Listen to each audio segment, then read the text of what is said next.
Il y a près de 5 ans, Emmanuel Macron arrivait à la présidence de la République au terme d'une campagne sidérante. D'un côté, un matraquage médiatique permanent. «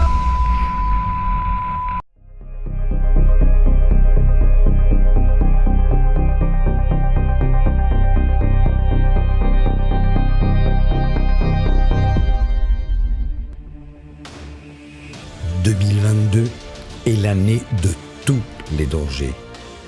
Ils ne nous épargneront pas.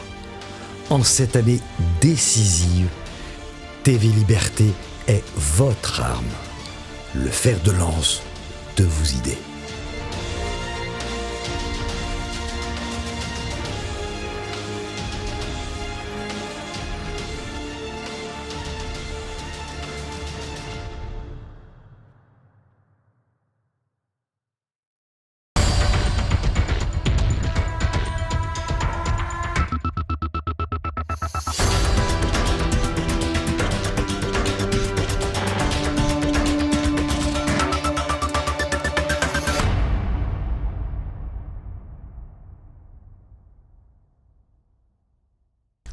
Bonjour à tous et bienvenue dans ce nouveau numéro de Politique Éco, aujourd'hui en compagnie de Valérie Bugeaud. Bonjour madame. Bonjour Pierre, merci beaucoup de me réinviter. Valérie Bugeaud, vous êtes docteur en droit, ancien avocat fiscaliste reconverti dans la géopolitique, juridique et économique. Vous êtes l'auteur de nombreux ouvrages qu'on a déjà eu l'occasion d'évoquer ici. Du nouvel esprit des lois et de la monnaie, coécrit avec Jean Rémy, La nouvelle entreprise, Demain dès l'aube le renouveau, Les raisons cachées du désordre mondial. Et voici le tome 2 de cet ouvrage qui va être l'objet de cet entretien. Je le montre à la caméra et que nos téléspectateurs pourront trouver sur la boutique officielle de TV Liberté. En guise d'introduction, qu'est-ce que ce tome apporte de plus que le premier, Valérie Bugeaud ?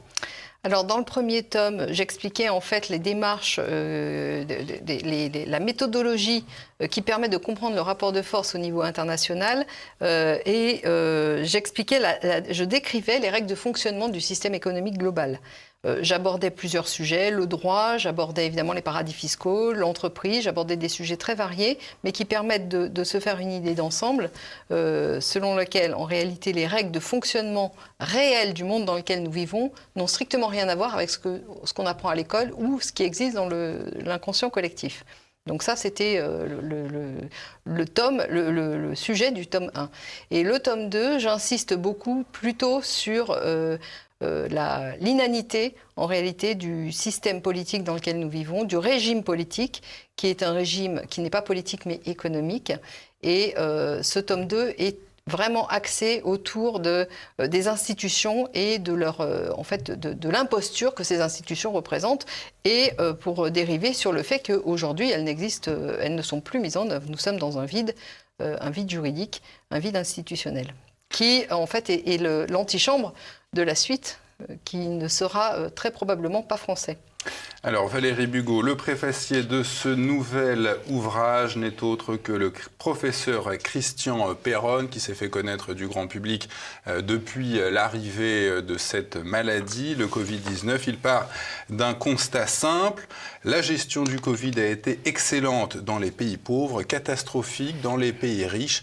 Pourquoi cette différence ? En fait, ce qu'il faut comprendre, c'est que cette crise prétendument sanitaire, en tout cas l'apparence sanitaire de cette crise, a permis de mettre en évidence le fait que dans nos pays, dans les pays gouvernés grossièrement, dans les pays affiliés à l'OCDE, dans les pays dits développés, dans les pays du bloc de l'Ouest, on pourrait dire ça comme ça, ce ne sont plus des systèmes politiques à stricto sensu qui sont mis en œuvre, mais ce sont des systèmes économiques, puisque ce sont les pouvoirs économiques qui ont le rapport de force en leur faveur et qui se cachent derrière une apparence de réalité politique.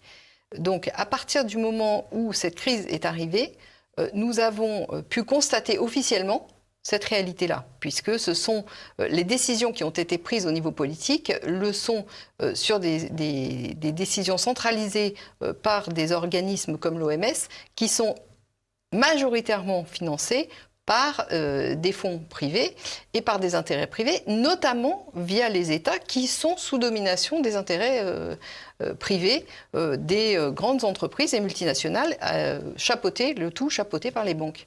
Donc, si vous voulez, cette crise, c'est ce que je pense, il faudrait lui demander à lui, poser à lui la question, mais en réalité, cette crise a permis de mettre en évidence ce que j'explique depuis déjà 10 ans, qui est que nous ne vivons plus à l'âge politique. C'est-à-dire que c'est le phénomène économique qui a pris le pas sur le phénomène politique, et le phénomène politique est devenu qu'une apparence, une sorte d'homme de paille, et ça devient évident à l'occasion de la gestion de cette crise du Covid. Est-ce que le phénomène juridique n'avait pas déjà pris le pas sur le phénomène politique ? Le phénomène économique avait bien entendu déjà pris le pas. Moi, je l'explique depuis 10 ans. Et c'est ce que j'explique dans mon tome 1 également, en montrant que le système économique global fonctionne sur le contrôle de ces instances économiques, c'est-à-dire de ce pouvoir économique, alors qui a une multiforme, c'est-à-dire qui prend la forme de multinationales, mais il faut comprendre que derrière les multinationales, il y a beaucoup d'opacité capitalistique, et derrière cette opacité capitalistique, nous retrouvons les grandes banques internationales et les grands propriétaires des grandes banques internationales. Qu'est-ce qui, lors de l'arrivée du Covid, a démontré, a explicité cette prise du pouvoir par la force économique sur le politique exactement ? C'est la projection, le projecteur qui a été mis sur l'OMS, puisqu'on a compris que l'OMS était maintenant majoritairement, depuis que les États-Unis en tant qu'État se sont retirés, je crois d'ailleurs que c'est pas tout à fait clair cette histoire, mais enfin officiellement il avait été question qu'il se retire, le principal financier de l'OMS était la fondation Bill et Melinda Gates. Donc ce sont des intérêts privés qui sont derrière ces grandes structures de centralisation du pouvoir, et on constate à l'occasion de cette crise du Covid que ce sont ces structures qui ont les velléités, qui ont la vocation à prendre les décisions au niveau mondial. En sachant que les données médicales des Français ont d'ailleurs été confiées à Microsoft depuis l'avènement de cette dite crise sanitaire. Absolument. Si vous voulez, c'est une illustration du fait que nos pouvoirs politiques en place ne sont plus des pouvoirs politiques, mais sont des relais d'influence du pouvoir économique caché, du pouvoir économique global, que sont ces multinationales. Et les big tech, évidemment, sont en première ligne de cette prise de contrôle économique. On va évoquer une dernière fois le professeur Perron, mais j'ai cette question sous les yeux que je trouve très intéressante, c'est lui qui la pose. Pourquoi établir un lien entre cette pandémie de Covid-19 et l'ambition d'une petite élite supranationale d'établir un nouvel ordre mondial ? Pourquoi il fait ce rapprochement entre ce projet de nouvel ordre mondial et cette Covid-19 ? En fait, c'est ce qu'on disait tout à l'heure, c'est-à-dire qu'à l'occasion de ce Covid-19, on s'est rendu compte que les décisions étaient prises de façon centralisée au niveau international par l'OMS, qui est l'Organisation mondiale de la santé, qui est donc une superstructure supranationale et derrière laquelle se cachent des intérêts privés. C'est, je pense, l'explication que l'on peut donner à au rapprochement que le professeur Perron fait à très juste titre, je le précise. Alors à propos de la France et même de l'Occident, du bloc occidental, comme vous l'évoquiez tout à l'heure, vous dites que nous touchons actuellement les limites structurelles et anthropologiques du projet plutocratique. Alors expliquez-nous en quoi nous ne sommes plus dans un régime démocratique. La France n'est plus une démocratie, Valérie Bigot. Alors justement, ce que j'explique, Pierre, c'est que ça ne date pas d'hier, que la France n'a jamais été une démocratie, et c'est là où il est quand même important aujourd'hui de mettre les points sur les i et d'employer la bonne terminologie. Les régimes politiques dans lesquels nous vivons tournent autour du parlementarisme représentatif et d'une pseudo-séparation des pouvoirs qui n'en est pas une, parce qu'elle fait abstraction du pouvoir régalien très important qui est celui de battre monnaie. Donc, dans la mesure où la séparation des pouvoirs est une interprétation fallacieuse de l'ensemble de la réalité dans laquelle une société évolue. Et dans la mesure où les institutions du parlementarisme représentatif sont issues du régime, une institution qui est d'origine britannique, qui vient du Conseil des barons de la Magna Carta, qui n'a strictement rien de démocratique, et que les partis politiques fonctionnant sur ce système s'apparentent à un fonctionnement de club, en réalité, nous avons ici, dans ce système précisément, le fonctionnement, la structure de fonctionnement britannique, de l'Empire britannique, fait d'opacité, d'entre-soi et du pouvoir qui appartient réellement aux détenteurs des capitaux qui ont financé, je le rappelle, l'Empire britannique, lequel s'est transféré dans l'Empire américain et lequel aujourd'hui avait vocation à devenir mondial. On verra qu'il y a quelques fritures sur la ligne de ce point de vue-là. Mais si vous voulez, ces institutions dans lesquelles nous vivons, qui ont fallacieusement été appelées républicaines, ne sont en rien républicaines. La République, c'est la res publica, c'est la chose publique. Or, les institutions fondamentalement dans lesquelles nous vivons sont faites pour la chose privée et donnent le pouvoir à la chose privée via les partis politiques qui sont financés par des intérêts privés. J'aimerais un instant, parce que c'est essentiel, Valérie Bugeaud, pour que nos téléspectateurs comprennent bien la séparation des pouvoirs. Vous dites qu'elle est inexistante en France. Expliquez-nous bien pourquoi. Alors, elle est inexistante pour plusieurs raisons. La première, c'est qu'effectivement, la séparation des pouvoirs telle qu'elle a été théorisée fait abstraction totalement du pouvoir monétaire, qui est un pouvoir tout à fait indispensable au fonctionnement politique réel. Et la deuxième raison, c'est que dans le cadre des institutions du parlementarisme, en fait, tous les pouvoirs sont concentrés dans les mains du parti qui gagne les élections. Le pouvoir législatif, le pouvoir exécutif. Et le pouvoir monétaire, on a vu qu'il appartenait de toute façon dès le départ à ceux qui, si vous avez suivi... l'autorité judiciaire qui appartient à l'exécutif. L'autorité judiciaire est, comme vous le dites, une autorité, c'est-à-dire qu'elle fait partie intégrante du pouvoir exécutif. Que ce soit le siège ou le parquet, sont représentés par des ministres qui siègent au gouvernement. Et l'exécutif est issu de la Chambre. L'exécutif est issu de la majorité issue de la Chambre. Exactement. Donc en réalité, ce sont les partis vainqueurs qui concentrent tous les pouvoirs dans leurs mains.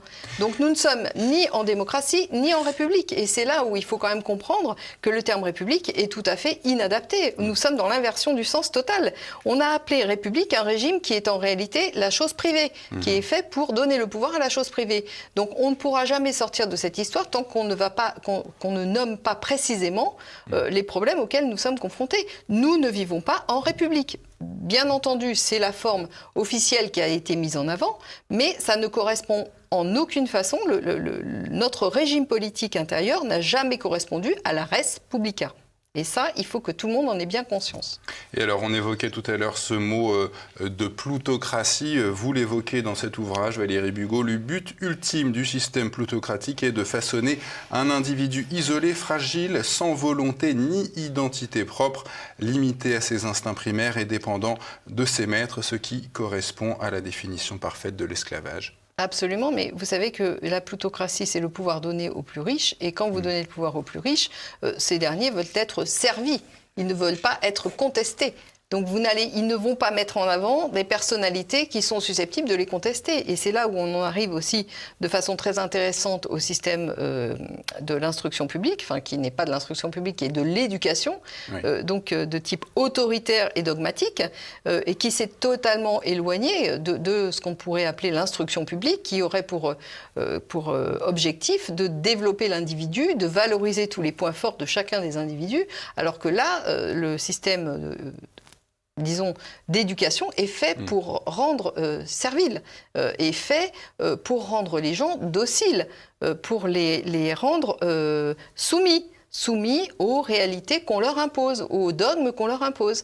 Donc je prie un peu peut-être d'avance sur vos questions, mais il est vrai que les deux sont liés. Le système de domination va avec un système, une perversion du système de l'instruction publique. Et cette soumission du pouvoir politique, il est aussi, ce pouvoir politique, il est aussi soumis au pouvoir monétaire, un pouvoir monétaire organisé dans un système de banque centrale, elle-même banque centrale réunie mis sous l'autorité de la BRI, la Banque des règlements intérieurs, qui avait été créée... internationaux, excusez-moi, qui a été créée dans les années 30. Également l'anonymat et la concentration des capitaux qui... Oui, il faut comprendre qu'à partir du moment où les banquiers ont été suffisamment organisés, ils ont lancé l'idée de banque centrale. Et c'est tout l'article... Enfin, j'ai écrit tout un article sur la genèse des banques centrales dans le premier tome de ce livre, qui explique qu'en réalité, toutes les banques centrales du monde sont nées à l'initiative de banquiers privés. Et quel que soit... par la suite des événements, la forme que ces banques centrales ont prise, et en particulier, je pense en France, la banque centrale est de nature publique, en réalité, les gens qui étaient à l'intérieur de ce système ne géraient la banque que, si vous voulez, dans l'intérêt des capitaux privés et des banques privées. Donc, en réalité, la banque centrale est une façon... a été pour les banquiers globalisés une façon de centraliser le pouvoir monétaire dans chacun des pays, pour ensuite étendre cette centralisation avec la BRI qui est arrivée au moment du plan Young en 1930 et qui a permis justement de créer une banque centrale des banques centrales. Donc nous assistons à une centralisation de plus en plus mondialisée, si vous voulez. Et quand vous pensez au fonctionnement de la BRI et du FMI, qui sont un peu en tandem, eh bien vous avez une centralisation parfaite du pouvoir monétaire dans les mains des banquiers. Dernière question, Valérie Bugeaud, d'ordre sociétal avant la pause. Vous expliquez que par le biais de notre éducation au fonctionnement de cours, dites-vous, l'individu en arrive à être incapable de discerner sa propre servitude volontaire. C'est quand même super inquiétant, quoi. Oui, c'est super inquiétant, mais c'est ce à quoi on assiste et on se rend bien compte que, étant donné la docilité et l'aveuglement avec lesquels les populations se sont pliées aux injonctions du pouvoir central dans cette crise du Covid, on a la manifestation express. Mais comment cette manipulation de masse, comment ça marche psychologiquement? Qu'est-ce qui... c'est quoi? C'est les médias, c'est le pouvoir?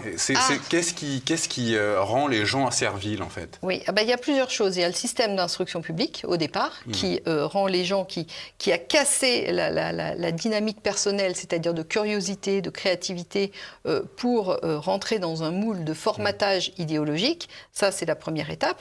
Et puis ensuite, dans la vie professionnelle, vous savez bien qu'il y a l'autocensure qui joue, si vous voulez monter, etc., puisque ceux qui ont le pouvoir sont ceux qui détiennent les capitaux. Donc, c'est toujours pareil. Vous avez au niveau de la vie professionnelle les mêmes problématiques qui se posent au niveau de la vie publique. C'est-à-dire qu'à partir du moment où les grands détenteurs de capitaux ont un pouvoir absolu, ils le déploient dans tous les secteurs de la vie. Donc vous avez ça. Et puis, évidemment, parallèlement, vous faites bien de le mentionner, la détention capitalistique des médias et leur concentration dans quelques mains de milliardaires. Qui est un phénomène assez nouveau. Qui est un phénomène... après la Seconde Guerre mondiale, effectivement, les médias en France avaient été remis un peu au pas parce que c'était déjà une dérive qui avait été perçue. Mais au fur et à mesure du temps, et en particulier au moment de la chute du mur soviétique, enfin la chute du bloc de l'Est, vous avez eu une offensive, une contre-offensive beaucoup plus violente de ce qu'on appelle le système ultralibéral. Et c'est là où, effectivement, il y a eu, comme certains l'ont dit, la fin de l'histoire, c'est-à-dire que les détenteurs du pouvoir capitalistique n'ont plus eu de limite.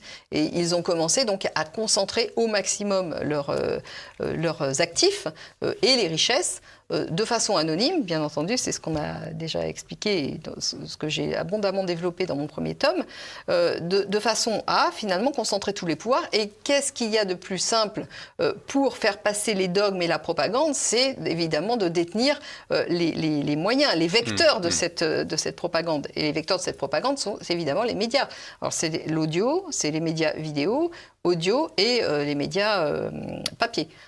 Donc vous avez une concentration énorme et on a vu justement à l'occasion de cette crise du Covid aussi que la fondation Bill et Melinda Gates ne se prive pas pour abonder sérieusement le budget d'un journal comme Le Monde par exemple. Après la pause, nous allons évoquer l'importance de l'intégration européenne du point de vue de nos dirigeants.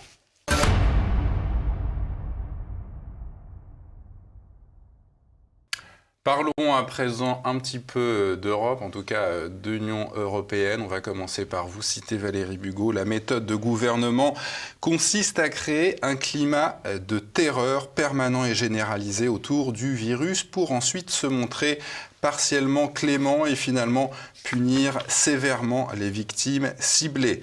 L'objectif de ces manœuvres frauduleuses est de générer sidération, confusion et culpabilisation au sein des populations pour provoquer le chaos généralisé et ainsi favoriser l'intégration européenne à marche forcée. Pourquoi cette intégration européenne est-elle si importante pour les dirigeants, pour la classe dirigeante ? Eh bien, l'intégration européenne fait partie du projet de nouvel ordre mondial puisque c'est la centralisation du pouvoir sur une région qui est la région Europe, qu'ils ont déterminée comme ça.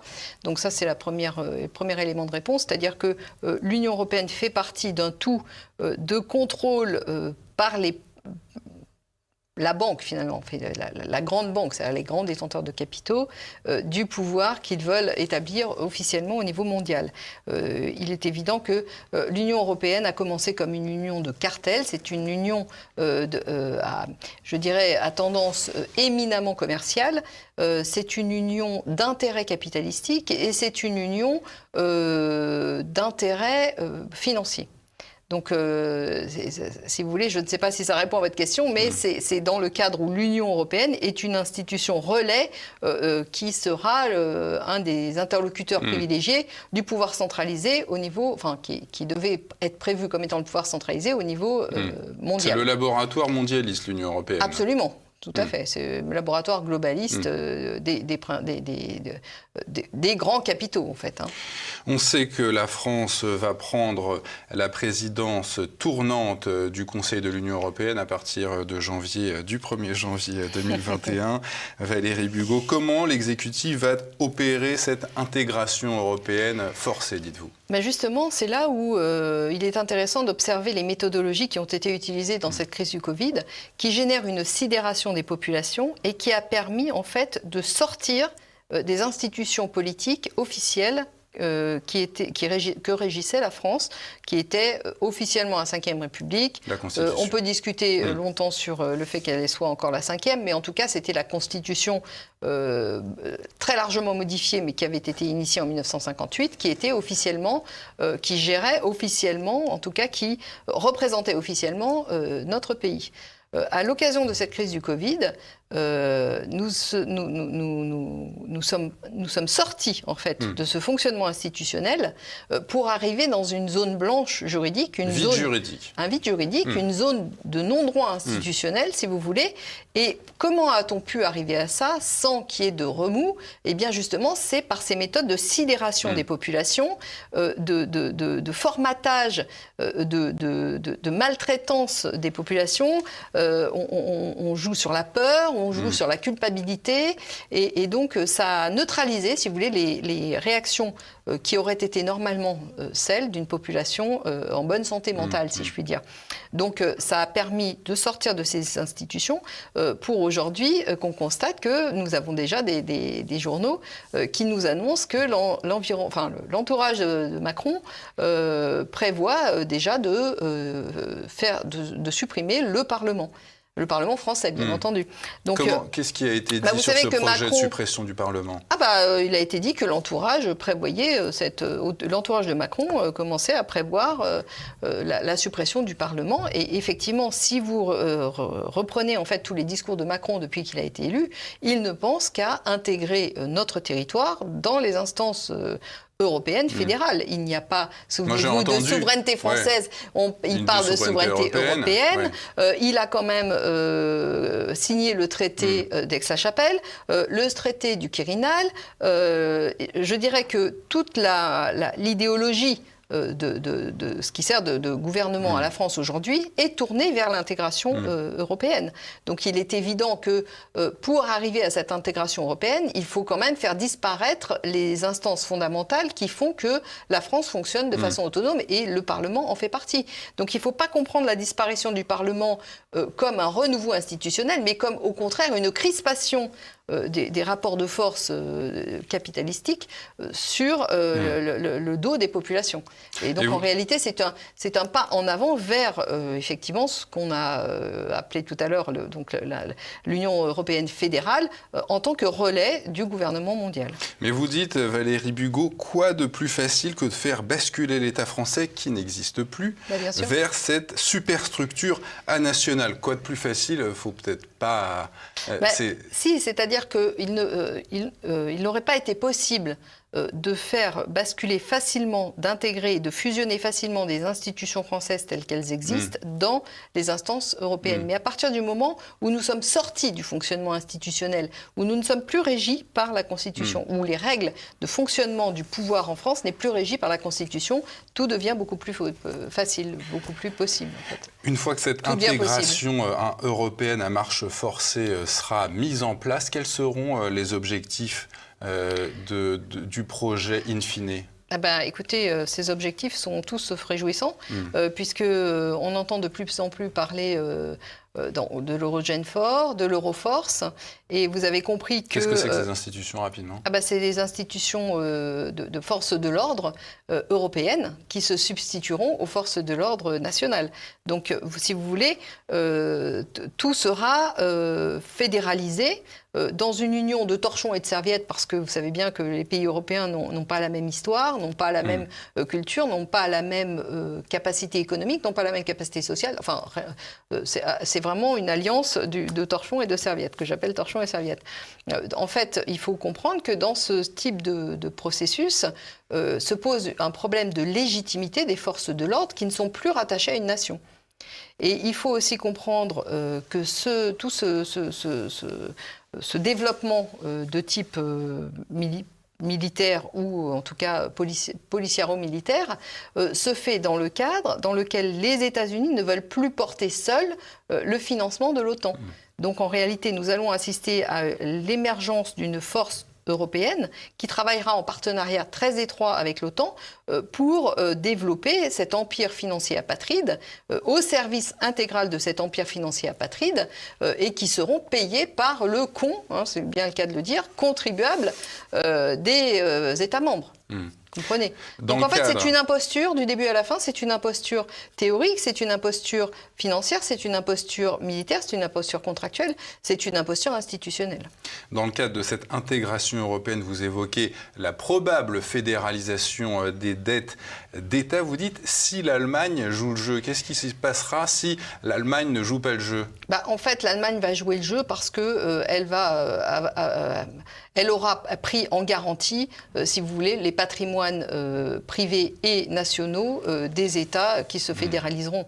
Donc en réalité, à mon avis, il n'y a aucune chance pour que l'Allemagne ne joue pas le jeu, mais ça sera aux conditions des grands financiers. Parce que vous savez, quand on parle d'Allemagne, encore, c'est comme quand on parle de France. Je l'ai expliqué et je le réexplique. Les pouvoirs politiques dans nos États ne sont plus des pouvoirs politiques, mais sont des pouvoirs qui sont au service de la haute finance. Donc il faut comprendre que quand on dit Allemagne, en réalité, c'est le pouvoir financier qui s'est centralisé plutôt sur les intérêts allemands dans le cadre de l'Union européenne. Vous dites, Valérie Bugeaud, que les tenanciers économiques souhaitent imposer un nouveau modèle impérial appelé gouvernement mondial afin, dites-vous, de réduire drastiquement l'humanité et de mettre en esclavage les rares survivants. Mais où voyez-vous, Valérie Bugeaud, formuler les objectifs terribles de ce gouvernement mondial? Mais, écoutez, Pierre, je le dis, ce que j'ai précisément dit, c'est que depuis la création du Club de Rome et la sortie du premier rapport Meadows de 1972, ces gens qui représentent, en gros, grosso modo, qu'on peut qualifier finalement de chambre de commerce internationale, ne cachent pas leurs objectifs de dépopulation. Ils l'affichent ouvertement et sereinement. Nous avons des nouveaux développements avec les Georgia Guidestones, de cette réduction drastique de la population mondiale. Réexpliquez ce que c'est que le Georgia Guidestone. Ce sont c'est un peu des pierres, une pierre énorme qui est apparue un peu comme une pierre philosophale dans une nuit, dans un champ au milieu de la Géorgie, qui est un État américain, non pas la Géorgie en Europe de l'Est.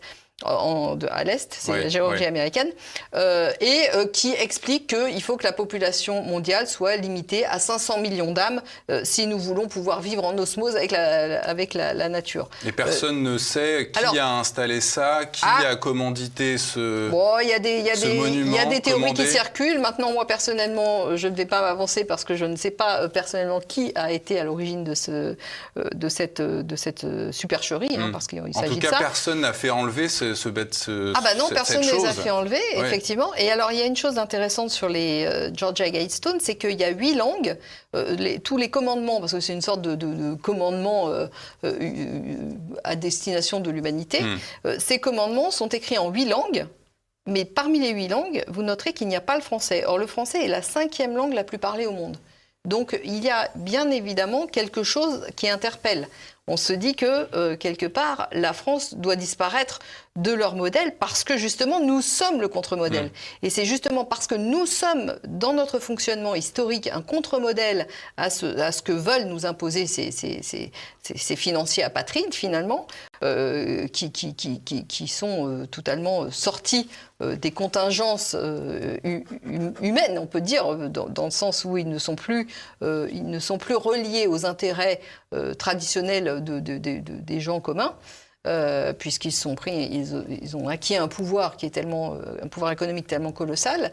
Si vous voulez, la France représente ce qu'il faut faire disparaître. Et pourquoi ? En quoi la France représente le contre-modèle globaliste ? La France, par son histoire, par sa langue, qui est beaucoup plus tournée vers l'humanisme, qui est une langue de précision, qui est une langue de discernement.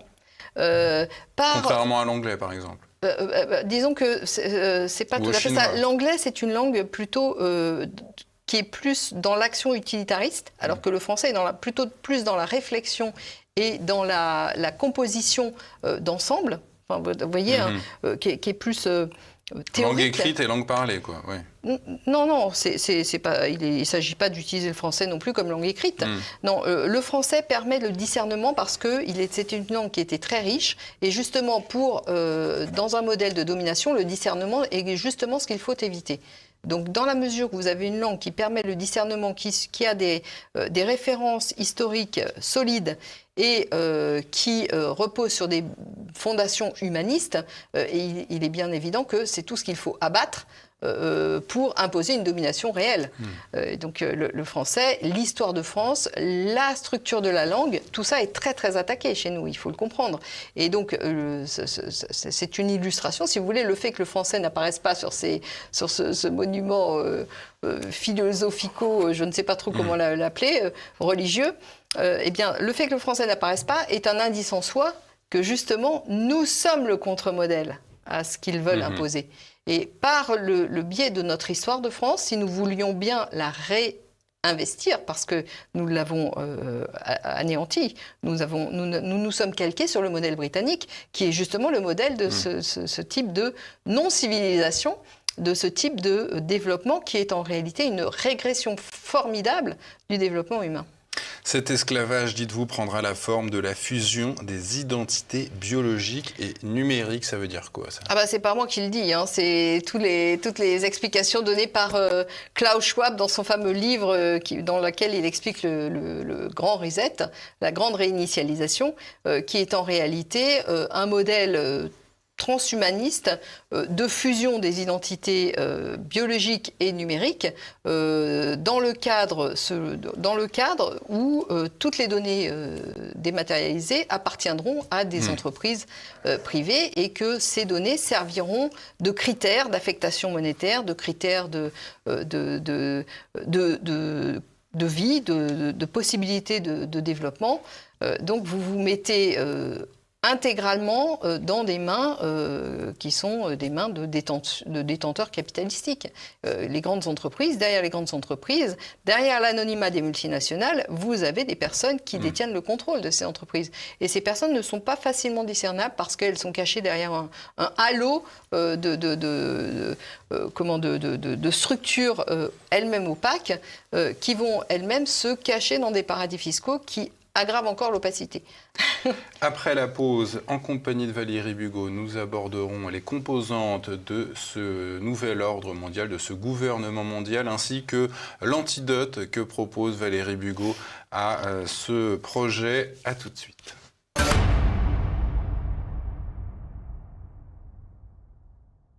Je ne me lasse jamais de citer Valérie Bugeaud, alors nouvelle citation. Après l'imposition du chaos juridique auquel nous assistons, Valérie Bugeaud, vous dites qu'il sera ensuite aisé aux dominants économiques d'imposer leur empire politico-financier appelé Nouvel Ordre Mondial, fait d'une monnaie mondiale dûment contrôlée, d'un gouvernement mondial, d'une réglementation mondiale et finalement d'une religion mondiale. Où en est, Valérie Bugeaud, la formation de ce Nouvel Ordre Mondial? Vous me disiez la dernière fois qu'il était déjà obsolète à cause d'ailleurs de la Chine. Oui, alors il faut bien comprendre qu'effectivement, les tenanciers économiques ont longtemps espéré et cru avoir le contrôle de tous les territoires du monde. Et en particulier le territoire chinois qu'ils avaient largement investi depuis le 19e siècle. Et vous savez ce qui s'est passé avec les guerres de l'opium, etc. Mais je dirais que... il y a eu une grande arrogance dans leur attitude et un hubris qui a fait qu'ils n'ont pas compris ce qu'était profondément la Chine. Et je vais vous citer une citation de Sun Tzu, donc tirée de l'art de la guerre, qui explique parfaitement ce que la méthodologie utilisée par les Chinois pour subvertir leur adversaire. Vous savez, ils sont des spécialistes des arts martiaux. Et ils ont absorbé la force de l'adversaire pour la retourner contre eux. Le jujitsu. Oui, entre autres, mais d'autres arts martiaux font la même chose. Alors, il faut feindre la faiblesse afin que l'ennemi se perde dans l'ignorance. Donc, les Chinois ont longtemps feint la faiblesse, ont longtemps feint d'avoir capitulé devant les injonctions de l'Ouest, et en particulier de la grande finance de l'Ouest, donc celle qui a son siège, je le répète, à la City de Londres, pour reprendre en main en fait tous les outils qui avaient servi à les dominer et les retourner contre les pays de l'Ouest. Et nous avons vu qu'ils ont effectivement joué avec les règles capitalistiques pour eux-mêmes les intégrer et prendre des parts de marché dans tous les pays européens. N'allez pas me contredire. Les Italiens, les Français, les aéroports qui ont été vendus aux Chinois, etc., etc. Donc il s'agit de ça. Là, nous sommes en plein dans l'art de la guerre. Ce qu'il faut comprendre derrière ça, c'est que les Chinois, et aujourd'hui Xi Jinping l'a formellement dit, ne reviendront plus jamais à l'obéissance servile vis-à-vis des injonctions capitalistiques et monétaires de l'Ouest. Et en particulier des dominants de l'Ouest, parce qu'ils ont bien compris que l'Ouest avait été chapeauté par cette caste de haute finance qui avait le contrôle effectif des territoires à l'Ouest. Donc ils se sont retirés de cette gouvernance mondiale en gardant ce qui les arrangeait, mais en ne jouant plus le jeu dont ceux d'en face attendaient qu'ils jouent. Les Rockefeller, les banquiers, JP Morgan et compagnie, HSBC et tous les autres. Vous comprenez ce qui se passe ? Oui, bien sûr. À partir du moment où les Chinois se sont retirés et ont commencé à changer à jouer leur propre jeu, il est bien évident que tous les plans qui avaient été programmés sur une longue durée pour établir ce nouvel ordre mondial ont été bouleversés.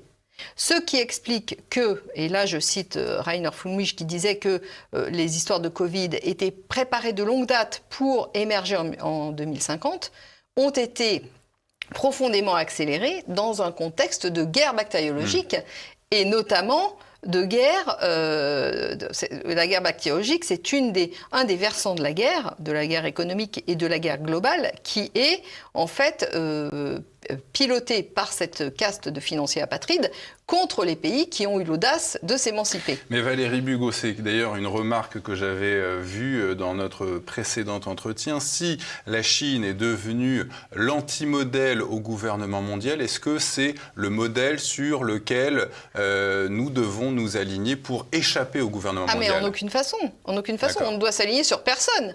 Je constate simplement que les ennemis de mon ennemi peuvent être temporairement clairement mes amis. C'est la seule chose que je constate. Il n'est pas question de la Chine et la France n'ont pas la même histoire, n'ont pas la même histoire millénaire, n'ont pas la même histoire culturelle, n'ont pas la même histoire religieuse, n'ont pas la même histoire économique, n'ont pas la même histoire sociale. On ne peut pas calquer, une fois de plus, on ne va pas recommencer les erreurs que nous avons faites en calquant le modèle britannique. On ne va pas maintenant calquer le modèle chinois. Il n'est pas question de ça.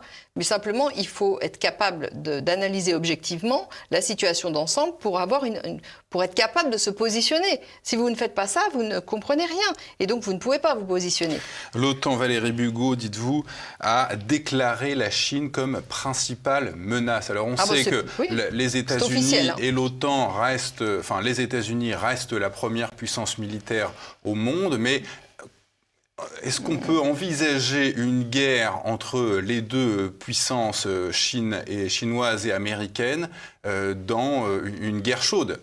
Alors, non seulement on peut l'envisager, mais les objectifs ? Je pense que justement cette intégration européenne est un pas vers cette future guerre. Vous savez que, écoutez, les mêmes causes produisent les mêmes effets. Ça fait plus de 100 ans qu'on expérimente la chose. Un totalitarisme est accompagné d'une guerre mondiale. Vous aviez eu le totalitarisme communiste, ensuite vous avez eu le totalitarisme nazi, et maintenant nous avons le totalitarisme sanitaire. D'accord ? Donc 3 totalitarismes, pour l'instant 2 guerres mondiales, et la 3e en préparation. Jamais les dépenses de guerre n'ont été aussi formidables qu'actuellement. Nous ne parlons que de guerre tout le temps, guerre économique, guerre bactériologique, etc. Mais en réalité, c'est une guerre globale qui est menée par ces puissances financières pour asservir l'humanité et dans laquelle ils se font des croche-pattes entre eux. Donc, je dois dire que cette guerre est envisageable. Elle doit être envisagée pour ce qu'elle est, parce qu'elle est en préparation, très objectivement.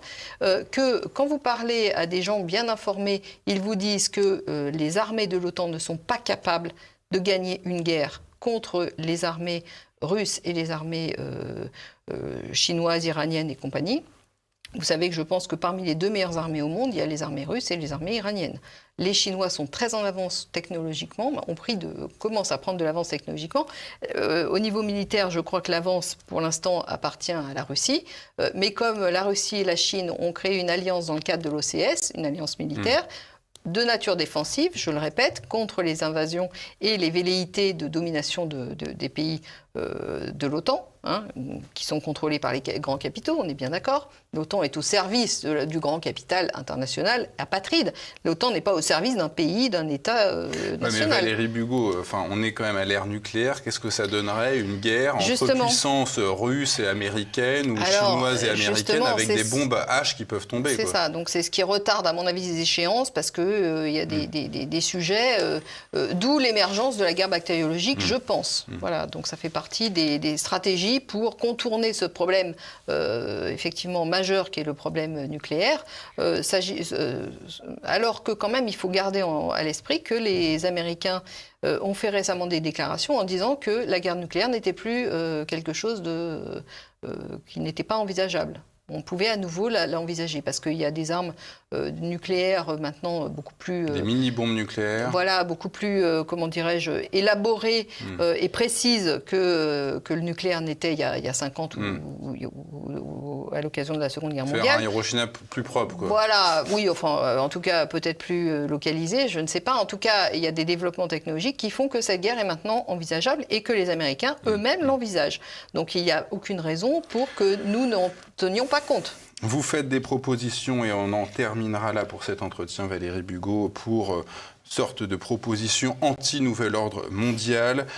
En premier, la politique d'autogestion du corps social, ça s'organiserait comment ?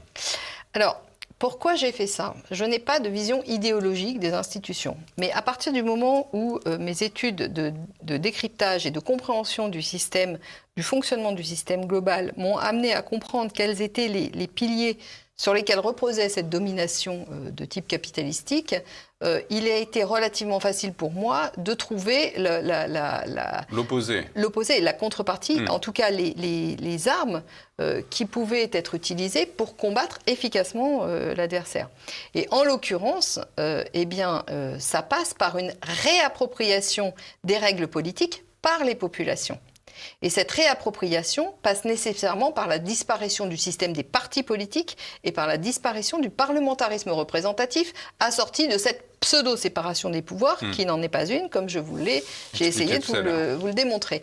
Donc en réalité, il faut faire une réinitialisation politique, mais dans le sens réellement politique. C'est-à-dire que la politique, c'est la vie de la cité. La vie de la cité ne peut pas se comprendre sans prendre la vie des gens de la cité. La vie de la cité, c'est fait par des hommes, des gens qui vivent dans la cité. Donc il faut réinvestir la politique, et c'est la raison pour laquelle j'ai créé un système de réforme institutionnelle qui, en réalité, fait le lien entre ce qui existait et qui marchait avant la Révolution française et ce qui a existé et ce qui a marché après la Révolution française. Donc c'est notamment la doctrine sociale de l'Église. Alors au XIXe siècle. La doctrine sociale de l'Église, elle est particulièrement présente dans la réforme de l'entreprise. Parce qu'effectivement, la participation a été un investissement laïcisé de cette doctrine sociale de l'Église qui préconisait un rééquilibrage des forces à l'intérieur de l'entreprise entre les détenteurs de capitaux et les apporteurs de capitaux et les apporteurs de travail. Ce que Charles de Gaulle avait essayé de faire. Absolument. Et qu'il a été empêché. Alors déjà, il faut comprendre qu'à la sortie de la Seconde Guerre mondiale, tous les travaux du CNR, la participation en faisait partie, elle n'a pas pu s'imposer à ce moment-là. Et ça, il faut revenir sur ces sujets parce que c'est très important, parce qu'on comprend que ceux qui avaient le pouvoir avant ont fait profil bas, mais ont gardé le pouvoir après. Et là, je vous renvoie sur les travaux d'Agnès Aquaris, qui sont très intéressants et très pertinents pour comprendre ce qui s'est passé réellement. Mais en 69, si le Sénat a voté contre De Gaulle, c'est justement parce qu'il a eu peur que De Gaulle réinitie ce projet de participation. Parce qu'il faut comprendre que si ce projet de participation avait été mis en œuvre, eh bien, toute la subversion, y compris la subversion du système monétaire qui avait été mis en place à la sortie de la Seconde Guerre mondiale, n'aurait pas pu se faire. Le rapport de force interne aux populations aurait été profondément modifié. Et c'est ce que je propose de faire dans ma réforme des institutions, non seulement au niveau du droit commun, mais également au niveau institutionnel, en redonnant le pouvoir aux populations. Et ça passe par... Via le mandat impératif et le principe de subsidiarité. Ça passe par la création de groupements d'intérêts réunis dans 3 grandes catégories, commerciales, non commerciales et spirituelles. Et à l'intérieur de ces groupements d'intérêts, le fonctionnement est en autogestion, à 2 exceptions près, le mandat impératif qui s'impose et la subsidiarité, mais comprise à l'inverse de ce qu'elle a été élaborée pour l'Union européenne. C'est-à-dire une subsidiarité par le bas, non pas par le haut. C'est-à-dire que c'est toutes les décisions qui peuvent être prises par la commune, par l'entité la plus élémentaire, doivent être prises, la plus proche du problème, doivent être prises à ce niveau-là et ne doivent en aucune façon remonter plus haut. Et le mandat impératif, ça consiste en quoi ? Le mandat impératif, ça consiste à dire vous êtes élu en tant que nos représentants, mais votre feuille de route est telle et telle chose. Si vous ne respectez pas cette feuille de route, vous êtes démis de façon automatique. Obligation de vous résultat. Êtes révoqué, bien sûr, mais avec un mandat clair. Alors, vous évoquiez aussi la réhabilitation du vrai droit. C'est quoi le vrai droit ? Justement, on en parlait pour l'entreprise, mais le vrai droit, c'est le droit commun de nature civile, parce que le droit commun, c'est le droit qui régit la vie en commun. Et la vie en commun, c'est civil, c'est pas commercial. Donc, il faut rétablir la bonne hiérarchie entre le droit civil et le droit commercial, non pas faire disparaître le droit commercial, mais le soumettre aux règles, aux principes de vie élémentaires du droit civil. Alors que là, nous avons eu une inversion du sens avec cette domination capitalistique qui nous vient de l'Empire britannique. Nous avons eu une inversion et le droit commercial a tendu et tente encore à devenir le droit commun qui s'impose. Et c'est comme ça que nous avons la commercialisation du vivant, le tout commerce qui s'impose, jusqu'à la tentative de disparition des organes publics qui sont naturellement hors du champ commercial, et y compris de la personne humaine, qui traditionnellement, dans la civilisation européenne, je le répète, était hors du champ commercial. Et restauration de la monnaie, Valérie Bugeaud, je vous provoque, pourquoi ne pas considérer l'euro comme une monnaie ? Non, mais il faut comprendre que l'euro, en fait, est une émanation des monnaies sous contrôle des banquiers. L'euro est sous contrôle des banquiers. Le problème de la monnaie, c'est pas tant l'euro, c'est le problème de qui la contrôle. Et à partir du moment où vous laissez la monnaie dans les mains de gens d'intérêt privé, vous ne pouvez pas vous attendre à ce qu'elle rende des services publics. Ce n'est pas possible. C'est conceptuellement impossible. Donc il faut réhabiliter la monnaie pour ce qu'elle a été réellement depuis à sa création, c'est-à-dire au service des échanges et donc de tout le monde. Donc la monnaie doit redevenir un instrument pour favoriser les échanges au service du bien commun et du public, de tous les gens qui vivent dans la cité. J'espère qu'on aura en tout cas donné quelques pistes de réflexion à nos téléspectateurs et pourquoi pas leur donner l'envie de se procurer cet ouvrage, Les raisons cachées du désordre mondial, analyse de géopolitique, économique, juridique et monétaire, tome 2. Merci Valérie Bugeaud d'être revenue une nouvelle fois sur notre plateau et j'espère que vous reviendrez bientôt. Merci infiniment Pierre, merci à Paul Eco et merci à TV Liberté de m'inviter.